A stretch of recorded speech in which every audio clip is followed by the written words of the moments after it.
It finally happened. Kaiju number 8 and Kafka are now completely one being, evolving into the most powerful kaiju killer the Defense Force has ever known. But Kafka cracking out of his shell means much more than that, as everything for him has changed. His dreams to live side by side with his best friend Mina, to even have a family or children to pass down his legacy, all of that is gone. To make matters worse, the Daikaiju Meireki monster is giving birth to a new and stronger kaiju altogether. No.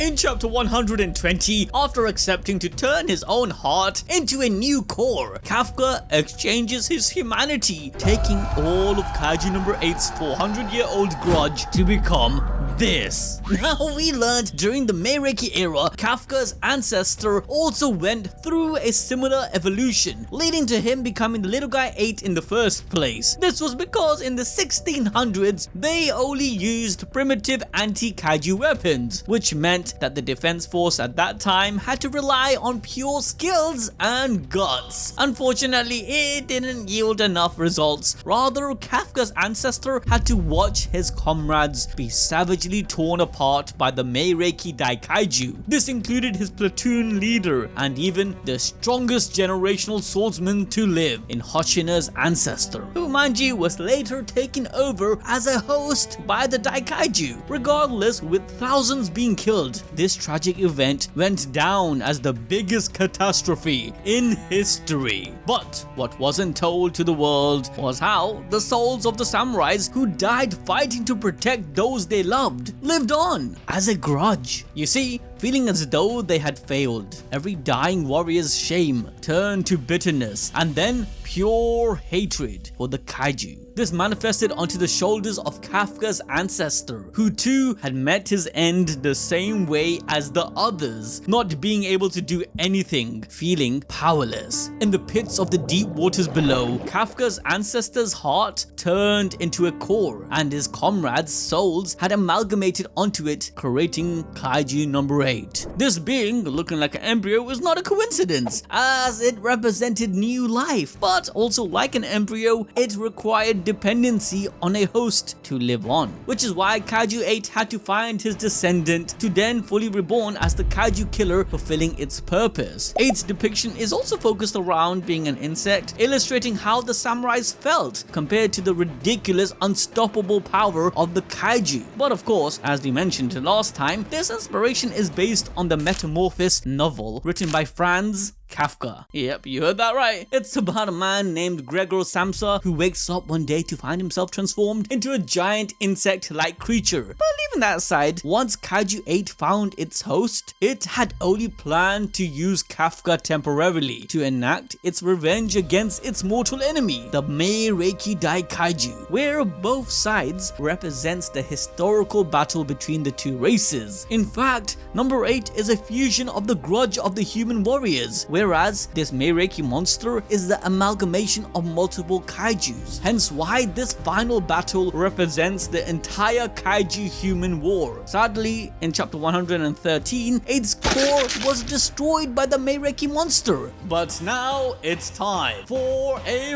rematch. With Kafka's heart finally transformed into a new core, he recovers, and in a blink of an eye, he dishes out a brutal liver shot, sending the Daikaiju away, saving Narumi's life. Everyone is shocked that Kafka has come back to life, as earlier he had zero vital signs. But Narumi, being, able to see the future, predicted he and Hoshina would last long enough for him to pass on the baton to Kafka, just as Isao had done with him. But this fight is just beginning, because Kafka immediately gets struck with the Daikaiju's signature psychic attack. This slashes his chest wide open to reveal Kafka's new core. But just as it opens up, Kafka's new power kicks in and instantly heals him. Hoshina, who desperately wanted Kafka to avoid pushing his limits and retain his humanity, realizes that Kafka has changed. At this point, Kafka tells Kaiju 8 to calm down because he is going to release him. As he does, the thousands of souls within Kaiju number 8 unleashes around Kafka to fully merge into him. In the midst of becoming a fully fledged kaiju, Kafka reminisces about his childhood, ended, and the moment everything changed for him. The very day his hometown was destroyed, he was the first person to spot the kaiju attack, but all he could do was just report the sighting. Like the dead samurais, Kafka felt helpless and wished he could have been more powerful. If he was a legendary kaiju killer captain with a 99 unleashed combat power, then maybe things would have been different. He would have been able to save the house his father had built, or the chicken shop his mother worked in, or even Mina's cat. But most importantly, he would have been able to save his gaming console. Like, damn, these things are expensive, you know, but he was just too weak. It's here we see Kafka talk to his younger self within his mind. Now, anyone that's thinking he's a bit weird, like, come on, you must have done this too. We all probably had a moment where we talked to our younger self in our mind. Like, I can't be the only one, right?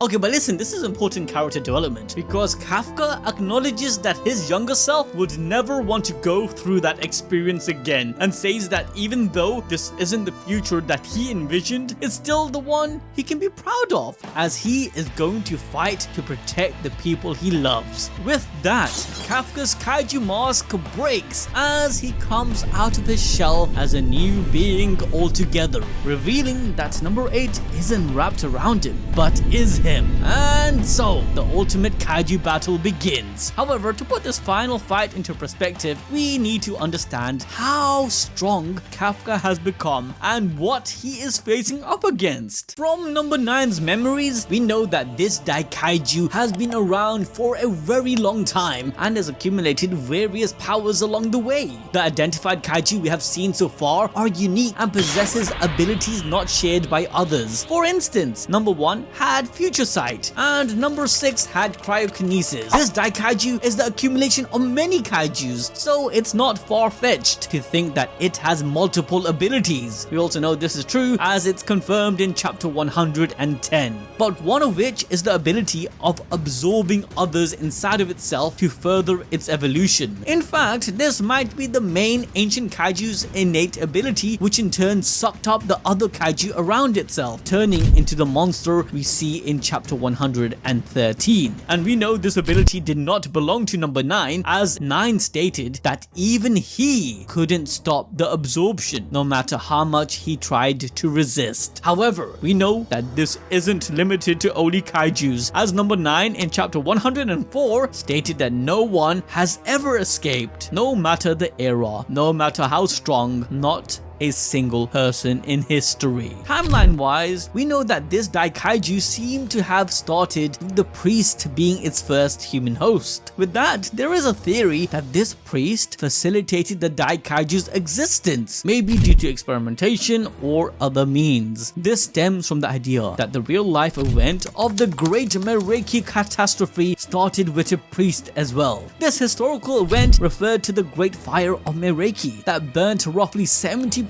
of Tokyo on March the 2nd, 1657. The fire was said to have started by accident when a priest tried to burn its supposedly cursed kimono, as its past 3 owners had died before they could wear it. When the priest was burning the kimono, a strong gust of wind spread the flames, causing the death of over hundreds of thousands of people. Likewise, the kaiju priest theory suggests that after enabling a kaiju to merge with the others, he was taken as a host, as his body was all used up. The next host was then the dinosaur kaiju during the great battle that took place in 1657. Kafka's ancestor, along with the other samurais, managed to kill the kaiju before it was taken over. But this battle is where Hoshina's ancestor also meets his end and is then absorbed by the Daikaiju. According to number 8, the great catastrophe lasted for nearly 100 days before the power the Meireki monsters stored underground ran dry. But for whatever reason, it seems that this monster needs a host, much like how 8 needed a host. Once their host dies, the amalgamation falls apart. Hence why after the catastrophe, little guy 9 found it all separated, hiding in a cave. Once 9 merged with it, its body was then used as the next host. Hence why even now this Daikaiju exhibits 9's features, from even his weird looking head. However, in this form, the key difference is that the Daikaiju main presence creeps out through a crack on Nine's body, much like the crack on the Meireki dinosaur looking kaiju. Its real form is likely the one we saw in chapter 113. Due to Nine having a superior intellect, he was able to contain and navigate the power of this monster. But without this limiter, this Daikaiju might just be unstoppable. In chapter 116, it's confirmed that when a captain class officer unleashes full release, their combat power reaches the level of a Daikaiju. And it's even more so with Narume, when no one on Earth is able to survive a 100-meter radius when he is in this state. Well, unless you're Hoshina, who also reached full release. And together, these two are the strongest close-quarter combat duo the Defense Force has ever seen.